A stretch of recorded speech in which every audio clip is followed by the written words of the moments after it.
Жалпы параллель парковкада біз бұрыштармен орындаймыз. Мынау бірінші бұрыш. Мынау бізде екінші бұрыш.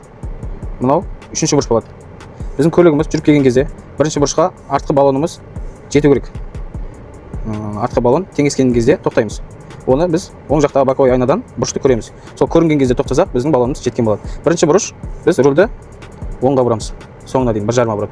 Сосын артқа жүреміз, көлігіміз былай жүреді. Екінші бұрыш сол жақтағы айнадан көрінгенде тоқтаймыз. Сол жақтағы боковой айнадан ішкі екінші бұрыш көрінгенде тоқтап, рульді орнына келтіреміз. Екінші бұрыш, руль орнына келеді. Сосын тіке жүріп келеміз, тура осымен. Үшінші бұрыш бізде үздік линия болады. Тура осы үшінші үздік линияға артқы дөңгелегіміз ровно үстін басқан кезде тоқтаймыз. Сол жақтағы боковой айнадан қараймыз. Басқа да тоқтаймыз. Вот үшінші бұрыш, біз үшінші бұрыш рульді до конца солға бұрамыз. Солға бұрып, көлігіміз толықтай түзу болғанша жүреміз. Біздің көлігіміз жанымыздағы ақ сызықты екі баллон үстіне шығып ровно басу керек. Параллель парковкамыз осымен аяқталады.